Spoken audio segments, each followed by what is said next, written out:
UP से मध्य प्रदेश तक, बंगाल से तमिलनाडु तक हर जगह लॉकडाउन है और शहर शहर इस लॉकडाउन का असर धीरे धीरे आंकड़ों में नजर भी आ रहा है। देश में कोरोना के मरीजों में कमी आने लगी है और इसके पीछे कहीं ना कहीं वजह लॉकडाउन ही है। यूपी में लॉकडाउन बढ़ने के बाद हर तरफ सन्नाटा है। लखनऊ में भी लॉकडाउन का असर है। भोपाल में भी लॉकडाउन की वजह से सब कुछ बंद है। आज तक संवाददाताओं की शहर शहर ये रिपोर्ट देखिए। को लेकर उत्तर प्रदेश में भी राहत दिखाई देने लगी है। लखनऊ अब सबसे कम होता जा रहा है। लखनऊ में भी राहत दिखाई देने लगी है। पिछले 24 घंटे में सिर्फ 617 लोग लखनऊ में संक्रमित पाए गए हैं, जबकि उत्तर प्रदेश में ये आंकड़ा 12,000 के आसपास है। वो भी इस वक्त सबसे कम है। अगर हम लखनऊ की बात कर लें तो लखनऊ के तमाम अस्पतालों में अब बेड खाली हैं। सरकार की माने तो ऑक्सीजन की भी कोई कमी नहीं है, लेकिन ब्लैक फंगस का असर दिखाई देने लगा है और इस वक्त अकेले लखनऊ में 16 ब्लैक फंगस के मरीज मिले हैं। साथ साथ बच्चों में भी थोड़ा संक्रमण बढ़ने की आशंका बढ़ती जा रही है। लखीमपुर खीरी में 2 और महाराजगंज में 1 बच्चे की मौत की खबर आई है। सरकार अब ब्लैक फंगस और बच्चों के संक्रमण के प्रति ज्यादा गंभीर दिखाई देने लगी है। लेकिन अच्छी बात यह है कि पूरे उत्तर प्रदेश में संक्रमण का आंकड़ा लगातार कम होने लगा है। किसी भी शहर में यह आंकड़ा 1000 नहीं पहुंचा। सबसे ज्यादा मेरठ में 800 से ज्यादा मामले आए हैं, लेकिन लखनऊ, प्रयागराज, वाराणसी, कानपुर और साथ साथ गोरखपुर, इन तमाम जगहों पर इस वक्त मामले कम होने शुरू हो गए हैं।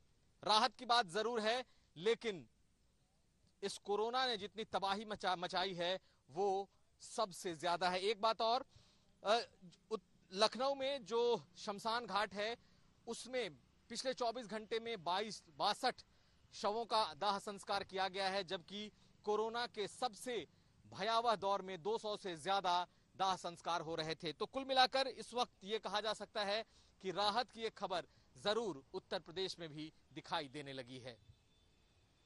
कुमार अभिषेक, लखनऊ, आज तक। भोपाल की जब हम बात करें, मध्य प्रदेश की बात करें, तो पूरे मध्य प्रदेश में करीब 1 महीने से ज्यादा का समय हो गया है जब लॉकडाउन लगा हुआ है। और इस लॉकडाउन में पुलिस बाहर निकलने वालों से लगातार उनके बाहर निकलने की वजह पूछ रही है, उनसे रोक करके लगातार पूछताछ हो रही है। और इसीलिए अगर आप देखें तो ये देखिए, सख्ती से पालन जो है फिलहाल इस लॉकडाउन का भोपाल में होता हुआ दिख रहा है 1 महीने बाद भी। और कमोबेश यही तस्वीरें पूरे मध्य प्रदेश में देखने को मिल रही है, जहां बाहर निकलने वालों से लगातार पूछताछ हो रही है।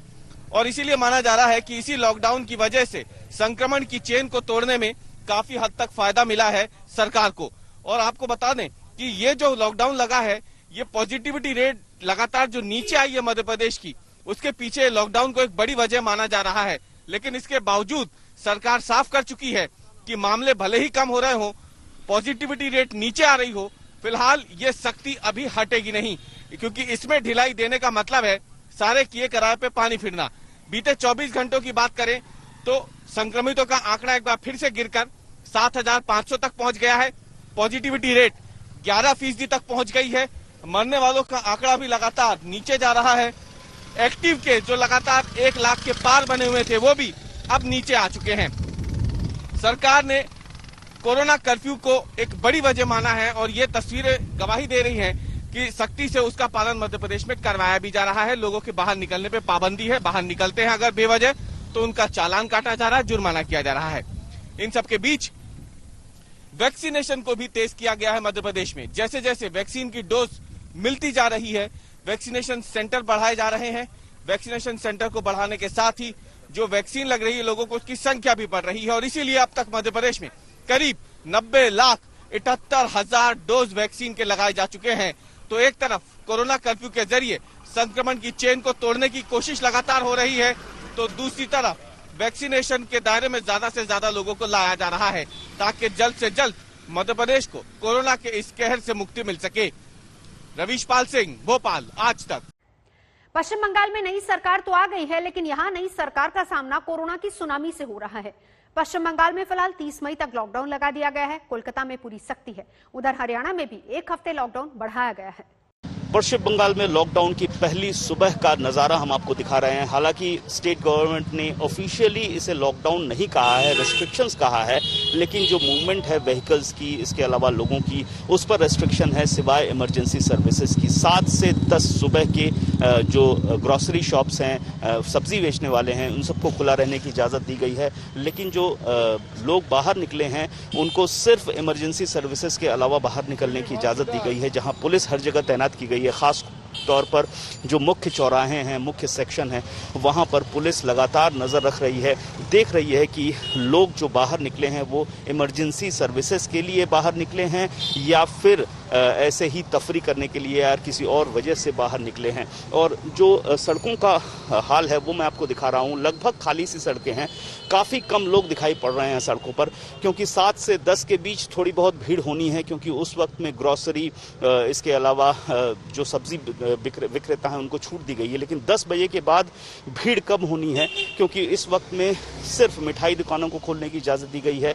जो ज्वेलरी शॉप हैं, साड़ी की दुकानें हैं, उनको भी खोलने की इजाज़त दी गई है। लेकिन पूरी तरह से जो प्राइवेट संस्थान हैं, ऑफिसेज हैं, सरकारी ऑफिसेज हैं, सबको बंद रखा गया है 30 मई तक। तो उसका नज़ारा फिलहाल देखने को मिल रहा है। हालांकि जिस तरीके से पश्चिम बंगाल में कोरोना के केस बढ़ रहे हैं, लगभग हर रोज 20,000 के आसपास मामले आ रहे हैं और मौत की संख्या भी लगभग 150 के आसपास पहुंच चुकी है हर रोज। तो ऐसे में इन रेस्ट्रिक्शंस का कितना फायदा होगा, फायदा कैसे होगा, वो कुछ दिनों में पता चलना शुरू होगा। अगर जो संख्याएं हैं कोरोना केसेस की वो कम होनी शुरू हुई, नहीं तो ये जो रेस्ट्रिक्शंस हैं इनको और कड़ा करना होगा और मजबूत लॉकडाउन की जरूरत पड़ेगी अगर ये केस लगातार और बढ़ते हैं तो। कैमरामैन तापस बेरी के साथ अनुपम मिश्र, आज तक, कोलकाता। देश में जिस तरीके से कोरोना के मामले लगातार बढ़ रहे हैं, उसको देखते हुए केंद्र सरकार राज्य सरकारों के साथ मिलकर नए नए हॉस्पिटल्स बनाए जा रहे हैं, जहां टेम्परेरी तौर पर जो है मरीजों को रखा जाएगा, ऑक्सीजन की सप्लाई दी जाएगी। उसी श्रृंखला के अंदर जो है पेट्रोलियम मिनिस्ट्री ने हरियाणा सरकार के साथ मिलकर पानीपत में एक 500 बेड का हॉस्पिटल बनाया है, जो पानीपत रिफाइनरी से सीधा इंडस्ट्रियल जो गैस है उसको मेडिकल ऑक्सीजन में तब्दील करके यहां लाया जा रहा है। और आप देख सकते हैं यहां 500 बेड्स हैं, यहां पूरी तरीके की सुविधाएं जो हैं वो मरीजों को दी जाएंगी और उनकी देखरेख के लिए यहां पर डॉक्टर्स भी हैं, पैरामेडिकल स्टाफ भी है और ट्रेनीज भी हैं जो एमबीबीएस की कर रहे हैं। मैम, क्या क्या आप यहाँ पर सुविधाएं दे रहे हैं जो मरीज आएंगे? ठीक है, यहाँ पे सबसे पहले एमबीबीएस इंटर्न्स पोस्टेड हैं, मेडिकल ऑफिसर्स हैं, डॉक्टर्स हैं, पैरामेडिकल स्टाफ सब है। इसके अलावा यहाँ लेबोरेटरी है जहाँ पे सीआरपी-डी डायमर्स जैसे जो इम्पोर्टेंट टेस्ट हैं कोविड के लिए वो हो जाते हैं।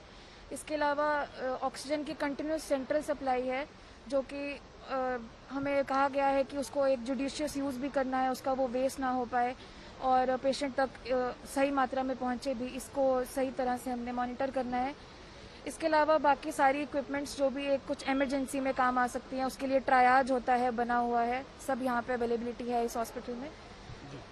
देखिए, सारी फैसिलिटीज जो हैं वो दी जा रही हैं, साथ ही साथ हर तरीके की मेडिसिन जो कोरोना मरीजों को दी जानी चाहिए वो यहाँ पर दी जाएगी। और आज जब इसका उद्घाटन हो जाएगा इस हॉस्पिटल का, उसके बाद यहाँ पर पानीपत और आसपास के क्षेत्रों के मरीजों को लाया जाएगा। मैम, सारी मेडिसिन तैयार हैं, सारे इक्विपमेंट्स तैयार मरीजों के लिए? जी, सारे इक्विपमेंट, सारी दवाइयाँ, सब ड्रग्स अवेलेबल हैं। स्टेरॉइड्स वगैरह जिनकी ज़्यादा ज़रूरत होती है वो सब यहाँ अवेलेबल है। वो यहाँ काउंटर पे सब दवाइयाँ रखी जाएंगी और IVIM सब, मैन पावर भी पूरी है और पेशेंट्स को मॉनिटर करने के लिए और उन्हें एडमिनिस्टर करने के लिए ड्रग्स। तो यहाँ पे क्योंकि रिफाइनरी है और जो वो जो गैस है उसको मेडिकल गैस में तब्दील करके यहाँ डायरेक्ट लाया जा रहा है, क्योंकि अभी तक ये बहुत सी खबरें आ रही हैं कि मेडिकल ऑक्सीजन के चलते ही जो है मरीजों की कई जगहों पे मौत भी हुई है। उसके लिए यहाँ पर पूरी तरीके से इंतजाम किए गए हैं। हाँ जी, ये हॉस्पिटल इसीलिए रिफाइनरी के पास बनाया गया है ताकि रिफाइनरी से ही डायरेक्ट ऑक्सीजन सप्लाई हो। यहाँ पाइपलाइंस लगाई गई हैं जिससे डायरेक्ट पेशेंट के बेड पे ही ऑक्सीजन सप्लाई है। फ्लो मीटर्स लगाए हैं, ऑक्सीजन फ्लो मीटर्स, ऑक्सीजन की कोई कमी नहीं होगी पेशेंट्स को। डॉक्टर कहते हैं कि कोरोना से बचाव के बस 2 ही रास्ते हैं। पहला ये कि या तो आप उसकी चपेट में ना आए या फिर दूसरा ये कि आप टीका लगाकर खुद को सुरक्षित कर लें। लेकिन जहां तक टीकाकरण की बात है तो वो रफ्तार काफी धीमी है। देश के अलग अलग राज्यों की तरह राजधानी दिल्ली में भी वैक्सीनेशन का क्राइसिस लगातार बढ़ता जा रहा है। पिछले 2 से 3 दिनों में कोवैक्सीन के 140 से ज्यादा सेंटर बंद हो चुके हैं। महज इक्का दुक्का सेंटर ही कोवैक्सीन के इस वक्त जारी हैं। इसके अलावा अगर बात करें कोविशील्ड को लेकर के सरकार की तरफ से भी बयान आया कि कोविशील्ड के कई सारी डोजेज जो है वो उनको मिली है। ऐसे में कोविशील्ड के सेंटर्स जो है वो चल रहे हैं, लेकिन वहां पर भी लोगों को परेशानी का सामना जो है वो करना पड़ रहा है। 6 से 7 दिन तक लोगों को इंतजार करना पड़ रहा है अपना स्लॉट जो है वो बुक कराने के लिए। इस वक्त हम मौजूद हैं गांधीनगर इलाके में। ये बताइए मैम, कितना वक्त जो है वो आपको लगा स्लॉट बुक कराने में? सर 5 से 6 दिन मेरे को बुकिंग करने में लग गए। रोज चेक करते थे लेकिन स्लॉट सारे बुक हो जाते थे। जैसे ही हम क्लिक करते थे पता चलता विद इन 10 सेकेंड्स सारे स्लॉट्स बुक हो जाते थे। तो कल जाकर कहीं मेरी और मेरे हस्बैंड की बुकिंग हुई है। हाँ जी। आपको कितनी परेशानी हुई? क्या प्रॉपर स्लॉट मिल पा रहा था या नहीं मिल पा रहा? किस तरह की दिक्कत आ रही थी? सर स्लॉट में जैसे ही क्लिक करते थे खत्म हो जाती थी। कल रात को 11 बजे हमारे को ये मिली आज की। आपको कितनी परेशानी हुई सर? स्लॉट मिल गया है आपको? सर स्लॉट्स मिल गया है, वो भी कल रात को मिला है, वरना 3 से 4 दिन तक कंटिन्यू मोबाइल पे, ऐप्स पे, हर तरीके की ऐप्स पे कंटिन्यू बैठे रहने के बावजूद भी नहीं मिल पा रहा था। ये प्रॉब्लम आ रही थी सर। आप समझ सकते हैं कि लोगों को 2-2, 3-3 दिन का इंतजार जो है वो वैक्सीनेशन के रजिस्ट्रेशन और उसके साथ साथ स्लॉट बुक करने के लिए जो है वो उठाना पड़ रहा है। लोग परेशान हैं। हालांकि वैक्सीनेशन चल रहा है दिल्ली के अलग अलग सेंटर्स में, जहां पर रफ्तार जो है वो कहा जाए बहुत स्लो भी जो है वो नजर आ रही है। श्रीनगर में भी लॉकडाउन का सख्ती से असर नजर आ रहा है। जगह जगह सुरक्षा बलों की तैनाती है। पाबंदी तोड़ने वालों पर एक्शन हो रहा है। प्रशासन ने जम्मू कश्मीर में कोरोना वायरस लॉकडाउन को और 1 हफ्ते के लिए बढ़ाया है। अब ये लॉकडाउन यानी कोरोना कर्फ्यू जम्मू कश्मीर में 24 मई तक जारी रहेगा। दूसरी तरफ जो कोरोना वायरस पॉजिटिव मामले हैं उनमें थोड़ी सी गिरावट तो आई है, लेकिन अभी भी 3000 से ऊपर जम्मू कश्मीर में ये मामले आए हैं। बीते 24 घंटों के दौरान कोरोना वायरस पॉजिटिव जो मामले सामने आए हैं जम्मू कश्मीर में 3677, और जबकि जो मरने वालों का आंकड़ा है वो पिछले 24 घंटों के दौरान 63 था, जो कहीं ना कहीं बहुत ज्यादा माना जा रहा है अगर पहले के रिकॉर्ड को देखा जाए। और जो कोरोना वायरस के कारण मरने वालों की संख्या है वो 3000 को जम्मू कश्मीर में पार हो गई है। और यही कारण है कि अब प्रशासन चाहता है कि जो कोरोना वायरस का फैलाव है उसको मात्र लॉकडाउन से ही रोका जा सकता है। और यही कारण है कि पूरी तरह से जम्मू कश्मीर में कोरोना कर्फ्यू जो है अब 24 मई तक जारी रहेगा। और दूसरी तरफ अभी पूरी तरह से जो है स्कूल, कॉलेज और दूसरी तरह की जो शिक्षाएं और परीक्षण एग्जामिनेशन थे उनको भी फिलहाल जो है रोक दिया गया है। और बाद में जब हालात स्थिति की तब फिर इन परीक्षाओं की घोषणा की जाएगी। रूफ अहमद के साथ अशरफ वानी, श्रीनगर, आज तक। और अब बात उस ब्लैक फंगस की जिसका खतरा देश के ऊपर लगातार मंडरा रहा है। कोरोना संक्रमण के बाद सेकेंडरी इन्फेक्शन के लगातार बहुत सारे मामले सामने आ रहे हैं और इस खतरे से एम्स के डायरेक्टर ने भी आगाह किया है और बचाव के कुछ तरीके बताए हैं। जो हम कहते हैं CAM, COVID associated mucormycosis. Mucormycosis एक फंगल इन्फेक्शन है। इसके जो स्पोर्स हैं इस फंगस के वो मिट्टी में भी पाए जाते हैं, हवा में भी पाए जाते हैं, कुछ हद तक ये कहते हैं कि फूड में भी पाए जाते हैं। लेकिन ये फंगस जो है लो विरुलेंस है, यूजली इन्फेक्शन नहीं करता है। और अगर हम कोविड से पहले की बात करें तब भी ये फंगल इन्फेक्शन देखा जाता था, लेकिन इसकी इंसिडेंस बहुत कम थी और रेयर इन्फेक्शन था। उन लोगों में देखा जाता था जिनकी शुगर बहुत ज़्यादा है, डायबिटीज़ अनकंट्रोल्ड है, या जिनको ट्रांसप्लांट हुआ हुआ और फिर वो इम्यूनोसप्रेसेंट ड्रग्स पे जिससे उनकी इम्यूनिटी कम है, या कैंसर के ऐसे पेशेंट्स हों जो कीमोथेरेपी पे हैं। आम लोगों में ये यूजली नहीं पाया जाता था, तो इसलिए नई बीमारी नहीं है। लेकिन कोविड के कारण और कोविड की ट्रीटमेंट के कारण इसके केसेस अब काफ़ी ज़्यादा देखने में आ रहे हैं। कई क्षेत्रों में काफ़ी अधिक मात्रा में केसेस रिपोर्ट किए जा रहे हैं। अगर हम एम्स की ही बात करें तो हमारे यहाँ ऑलमोस्ट 23 केसेस हैं जो भी एडमिटेड हैं जिनको ये फंगल इन्फेक्शन है कोविड के। 20 उनमें से अभी भी कोविड पॉजिटिव हैं और 3 कोविड नेगेटिव हैं। और कई राज्य ऐसे हैं जिनमें 400-500 से ज़्यादा केसेस उन्होंने रिपोर्ट किए हैं कोविड के, उनके पास अभी पॉजिटिव हैं। ये जो बीमारी है वो या तो फेस को अफेक्ट करती है जिसको हम कहते हैं राइनो ऑर्बिटल सेरेब्रल म्यूकरमाइकोसिस, जिसके कारण नाक में आंख की जो ऑर्बिट है उसमें या ब्रेन के अंदर इन्फेक्शन फैल सकता है, जिससे लोगों की विजन भी जा सकती है, आंख की रोशनी जा सकती है और कुछ हद तक कभी ब्रेन में भी इन्फेक्शन हो सकता है। साथ में ये फेफड़े में भी फैल सकता है, जिसको हम कहते हैं पल्मोनरी म्यूकोरमाइकोसिस।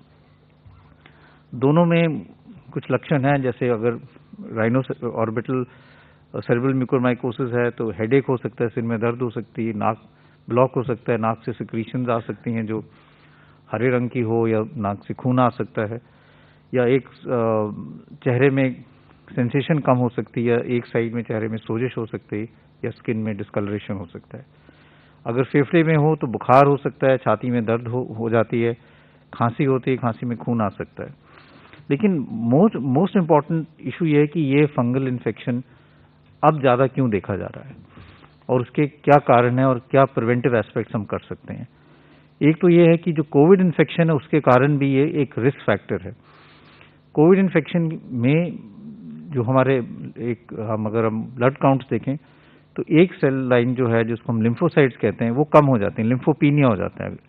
तो उसके कारण बॉडी में जो CD4 CD8 सेल्स हैं वो कम होते हैं और उसके कारण अपॉर्चुनिस्टिक इन्फेक्शन, फंगल इन्फेक्शन के चांसेस बढ़ जाते हैं। ये फर्स्ट वेव में भी देखा गया था और अगर हम 2003 सार्स की बात करें तो तब भी अगर डेटा देखें तो तब भी फंगल इन्फेक्शन कुछ हद तक ज़्यादा रिपोर्ट किया गया था। लेकिन इस दफ़ा जो हम इसको ज़्यादा देख रहे हैं उसके कारण दो और हैं। एक कारण ये है कि कई ऐसे पेशेंट्स हैं जिनको डायबिटीज़ है, शुगर की तकलीफ है, और अगर वो कंट्रोल ना हो तो उनमें भी ये फंगल इन्फेक्शन के चांसेस ज़्यादा होते हैं। और तीसरा जो बहुत इंपॉर्टेंट कारण है, miss use of steroids. Steroids जो पेशेंट्स ले रहे हैं जिनको डायबिटीज़ हैं और साथ में कोविड है, अगर ये तीनों चीज़ें इकट्ठी मिल जाएं तो वो चांसेस ऑफ फंगल इन्फेक्शन एकदम बढ़ जाते हैं।